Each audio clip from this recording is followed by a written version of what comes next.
Welcome our YouTube channel GS with Ansu. MPTET वर्ग 2 के लिए साइंस के लिए अति महत्वपूर्ण प्रश्नों को देखने वाले हैं इस वीडियो में। इसमें सारे के सारे प्रश्न बहुत ही सिलेक्टेड दिए गए हैं जो आपके एग्जाम में आने की पूरी संभावना है, इसलिए वीडियो को लास्ट तक जरूर देखें। स्टार्ट करने से पहले आप लोगों से एक ही रिक्वेस्ट है, प्लीज़ वीडियो को लाइक और किसी भी एक ग्रुप में शेयर जरूर कर दीजिएगा। चलिए शुरू करते हैं और आप लोग भी सोचिएगा अपना आंसर क्या हो सकता है। पहला प्रश्न है, एक दुफॉक्सी लेंस का उपयोग आंखों में इनमें से किस दोष के एक उपाय के रूप में किया जा सकता है? तो दोस्तों वह रोग है जरा दूरदर्शिता रोग, ऑप्शन नंबर बी। अगला प्रश्न देखते हैं, इंपॉर्टेंट प्रश्न है, हमारी आंखों में प्रवेश करने वाली अधिकतर प्रकाश किरणों के अपवर्तन के लिए निम्नलिखित में से कौन उत्तरदायी होता है? आंसर है ऑप्शन नंबर सी, कॉर्निया। हमारी आंखों में प्रवेश करने वाली अधिकतर प्रकाश किरणों के अपवर्तन के लिए उत्तरदायी होता है कॉर्निया।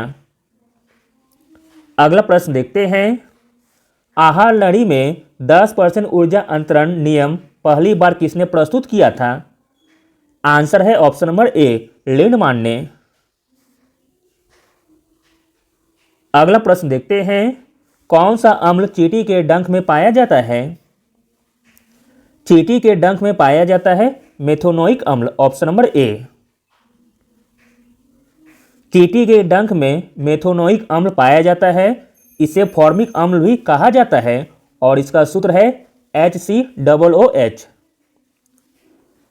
अगला प्रश्न देखते हैं, औद्योगिक इथेनॉल के दुरुपयोग को रोकने के लिए निम्नलिखित में से किसे इसमें मिलाया जाता है? इंपॉर्टेंट प्रश्न है, औद्योगिक इथेनॉल के दुरुपयोग को रोकने के लिए इसमें मिलाया जाता है मेथेनॉल को, ऑप्शन नंबर ए। अगला प्रश्न है, कौन सी ग्रंथि लिम्फोसाइटों और प्रतिरक्षी के उत्पादन से संबंधित है? तो दोस्तों वह ग्रंथि है थाइमस, ऑप्शन नंबर सी। अगला प्रश्न देखते हैं, इंपॉर्टेंट प्रश्न है, हेयर पिन जैसी संरचना जो नेफ्रॉन का एक भाग है वह है? हेयर पिन जैसी संरचना जो नेफ्रॉन का एक भाग है वह है Henle loop, option number A. अगला प्रश्न देखते हैं, प्राकृतिक चयन द्वारा प्रजातियों की उत्पत्ति का सिद्धांत किसके द्वारा दिया गया था? प्राकृतिक चयन द्वारा प्रजातियों की उत्पत्ति का सिद्धांत दिया गया था चार्ल्स डार्विन के द्वारा, ऑप्शन नंबर ए। अगला प्रश्न है, ज्वाला कोशिकाएं किससे संबंधित है? ज्वाला कोशिकाएं संबंधित है उत्सर्जित तंत्र से, ऑप्शन नंबर ए। अगला प्रश्न देखते हैं, निम्नलिखित में से पीयूष ग्रंथि द्वारा किस हार्मोन का स्राव होता है? पीयूष ग्रंथि द्वारा स्राव होता है वृद्धि हार्मोन का, ऑप्शन नंबर बी। अगला प्रश्न देखते हैं, इंपॉर्टेंट प्रश्न है, मानव शरीर में निम्नलिखित में से कौन सी ग्रंथियां एक अंतःस्रावी ग्रंथि के साथ साथ एक बहिःस्रावी ग्रंथि के रूप में कार्य करती है? तो दोस्तों वह ग्रंथि है अग्नाशय, ऑप्शन नंबर सी। अग्नाशय एक अंतःस्रावी ग्रंथि के साथ साथ एक बहिःस्रावी ग्रंथि के रूप में कार्य करती है।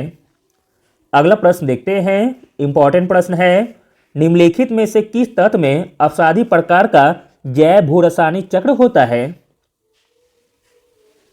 तो दोस्तों वह तत्व है phosphorus, option number B. Phosphorus तत्व में अपसादी प्रकार का जैव भूरासायनिक चक्र होता है, ऑप्शन नंबर बी। अगला प्रश्न है, जिम्नोस्पर्म से प्राप्त लकड़ी को डैश कहा जाता है? जिम्नोस्पर्म से प्राप्त लकड़ी को कहा जाता है सॉफ्टवुड, ऑप्शन नंबर सी।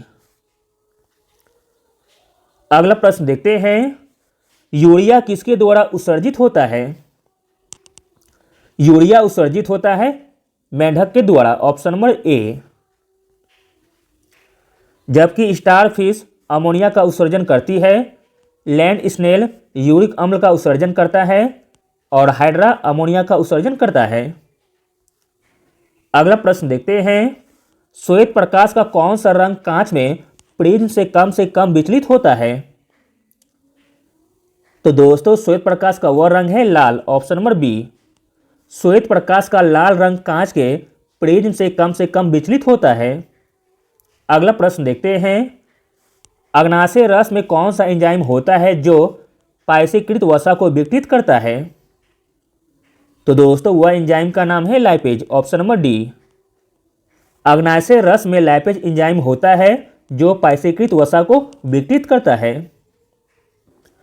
अगला प्रश्न देखते हैं, इंपॉर्टेंट प्रश्न है, एसीटोन और पानी को उनके मिश्रण से अलग करने के लिए निम्नलिखित में से किस विधि का उपयोग किया जा सकता है? तो दोस्तों वह विधि का नाम है आसवन, ऑप्शन नंबर सी।